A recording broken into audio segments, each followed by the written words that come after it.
Hello everybody, nice to meet you. So, this is my first ever video. I will be keeping it short. Yeah, I've got big plans, though I'll be posting a variety of all sorts of different content until if I gain the following that I need for my confidence so I can start working on those plans maybe. But for now, I'll be examining this solar system.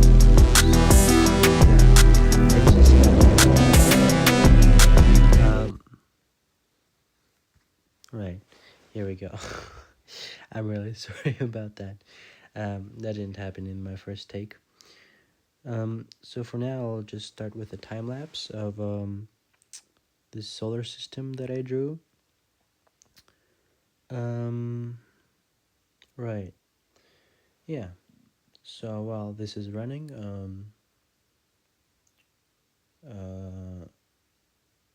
I hope you liked my intro. It only took like 5 minutes to make, ignoring the time it took to try to make that PNG at the end transparent. But yeah, I don't have anything planned for an outro or anything. Hold on. Yeah, there we go.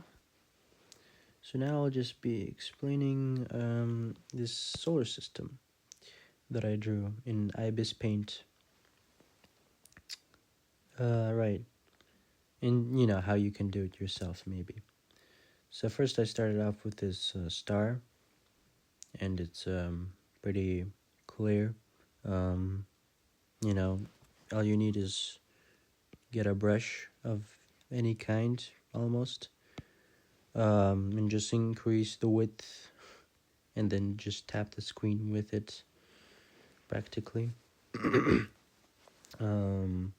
Yeah, so it started off with just an orange ball.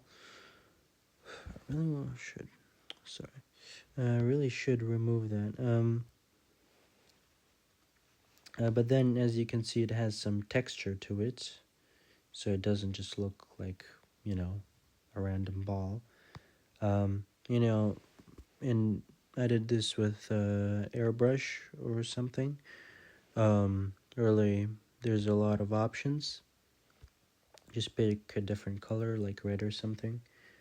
And the cool thing about that is you don't really have to stay within the borders of the star itself.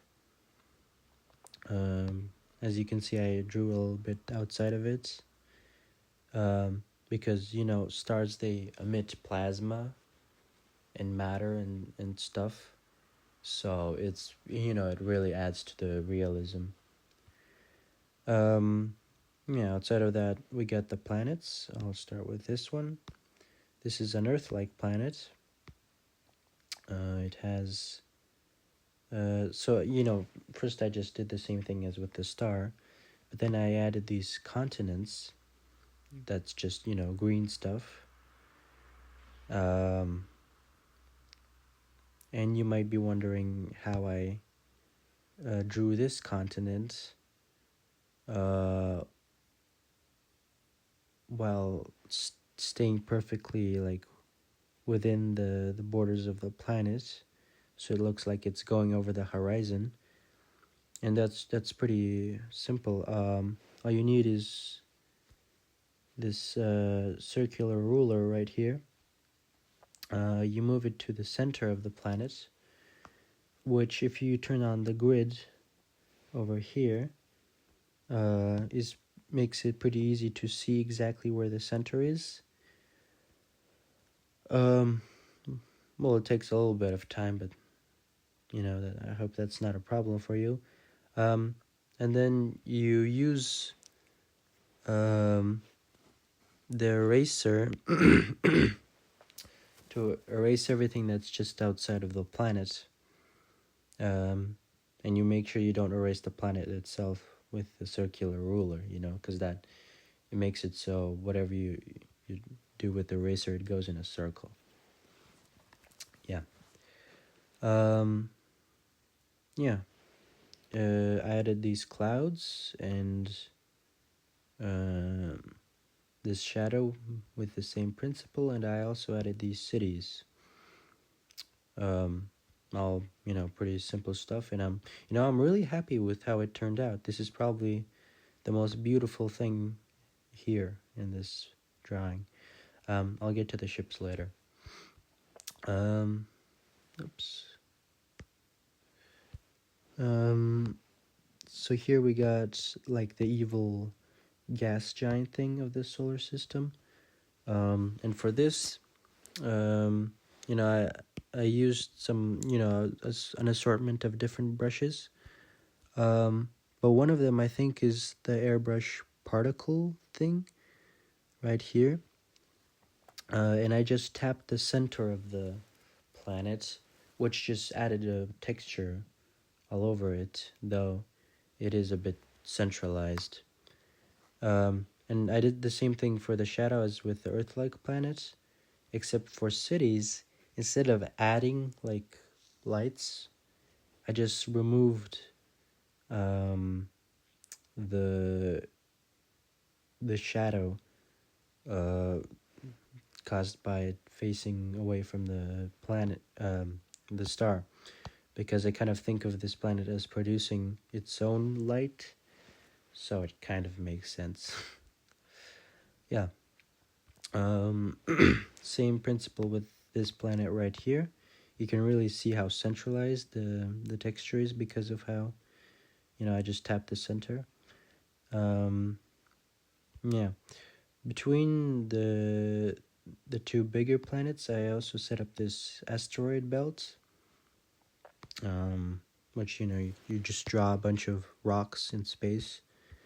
And the biggest one is this one right here, which is also why it's round, because if something is big enough, then it will be rounded by its own weight, which is pretty cool. Though I also drew some stuff outside of here, some bigger ones that are almost more like dwarf planets than asteroids. So yeah. Yeah. Also, I did draw these spaceships outside of orbit here, because I thought this was mostly inspired by The Expanse. Great show if you haven't seen it. Yeah, because I intended this to be a sort of space war thing, though I honestly haven't really finished it, and I'm not sure I will. We got these blue ships, good ships, ambushing an evil miner ship that just took out a chunk out of this asteroid. And we got a firefight right here. So yeah, I'd say all of this is pretty cool, and that's about it, honestly. Sorry if this was a bit rushed. My original version was a bit more calm and fun, I would say, but you know how it is. I gotta make the video short. So yeah, I don't have an outro or anything. But see